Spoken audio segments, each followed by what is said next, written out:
meeting is scheduled is an important step forward, full-fledged peace agreement. Okay, please, go ahead. To the President. Monsieur le Président Trump, Monsieur le Président Macron. President Trump, President Macron. First of all, you say, I would like to make a deal with Putin. So when you do a deal, it's a win-win deal. What are you giving to him, and what is he going to give you, to America? And I was impressed by the way you referred to Notre-Dame, and that you were impressed by the reconstruction of Notre-Dame. A lot of Americans have sent money to Paris to participate to the reconstruction of Notre-Dame. As a President of the United States, are you going to contribute to the reconstruction of Ukraine? Et Monsieur le Président Macron, President quelle est pour vous Macron, la principale avancée de what votre for you entretien avec is Donald the Trump? main Et pouvez-vous area nous of confirmer progress in qu'il y your a meeting with effectivement President un Trump? accord Can pour you envoyer confirm des that troupes there is an européennes agreement to de maintien send de la paix? European Est-ce que la peacekeeping France va le faire? troops? Will France Combien participate d'hommes? in that? Pourquoi? How many Et troops? est-ce que What c'est would pas they un be grand doing? danger d'envoyer des Would troupes this françaises ou represent a européennes en great Ukraine? danger to Merci. send French and European troops to Ukraine?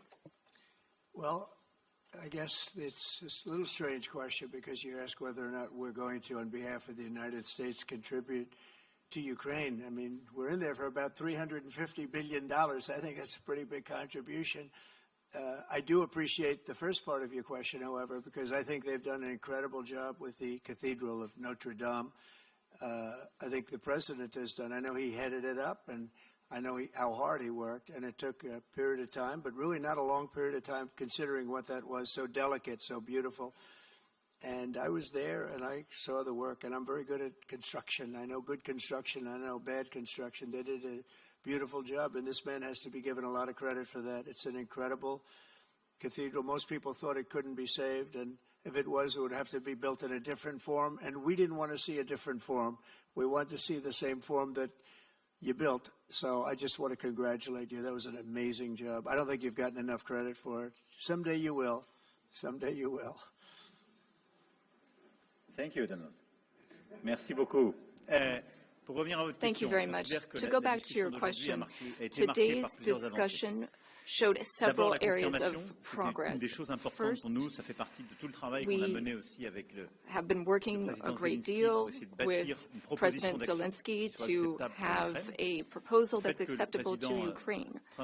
President Trump has confirmed that he will be meeting with President Zelensky very soon to finalize the agreement on critical minerals and rare earths and to speak together about that matter. That's a very important step forward. The second thing is that during our discussions, we were able to go into some of the details about the proposal that we have just made to have a truce, a peace, and be able to measure that and then structure our discussions on that basis.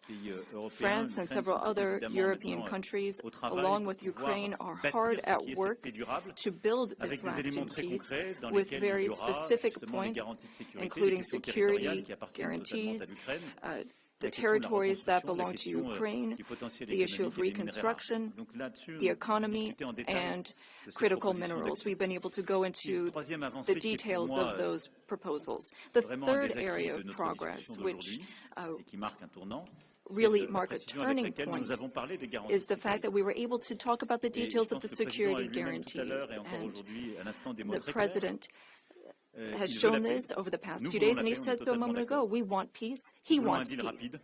We want peace swiftly, but we don't want an agreement that is weak. The fact that there are Europeans that are ready to engage to provide for these security guarantees. And now there's a clear American message that the U.S., as an ally, is ready to provide that solidarity for that approach. That's a turning point, in my view. And that is one of the great areas of progress that we've made during this trip and during this discussion.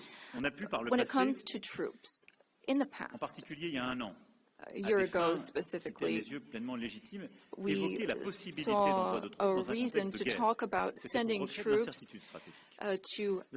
for strategic regions.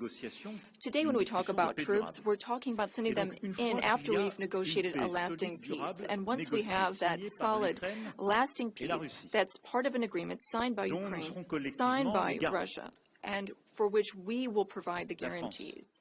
Then at that point, and recently France has worked with the UK to provide its contributions. We've worked on plans, we've worked with our militaries, not to go to the front lines, not to go into occupied territories, but as a show of support to show that we have a negotiated peace signed by both sides, and that is a peace we will preserve.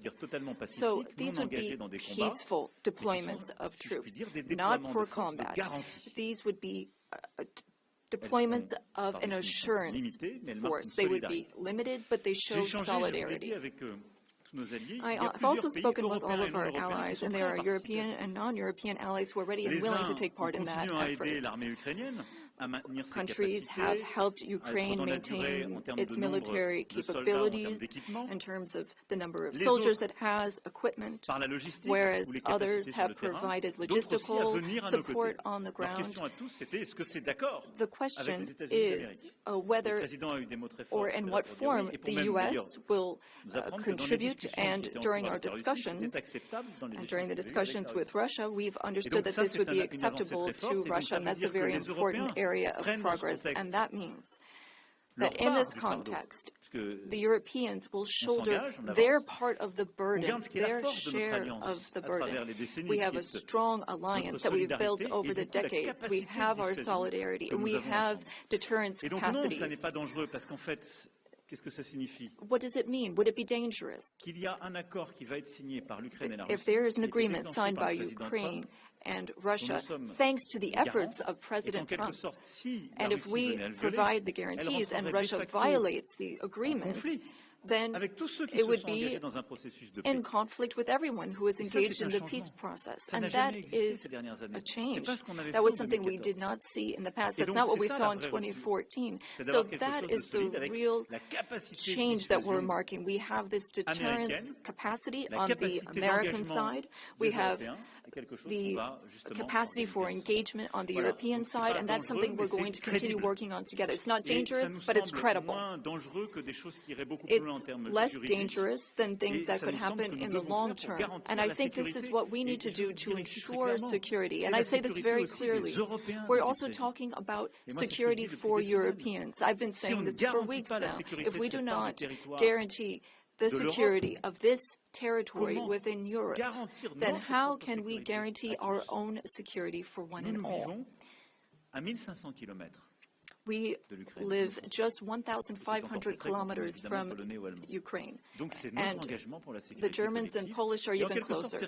So our collective security is important. We need to answer this call for Europeans to be more engaged, and Americans will be there still in solidarity. Europeans are working for their collective security, but I really think this was a turning point today in our discussions.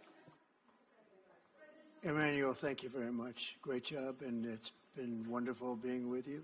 Say hello to your beautiful wife, and we will see you again soon. We'll be speaking often. We'll get this thing worked out. We're going to get it done. So important, and great job. Thank you.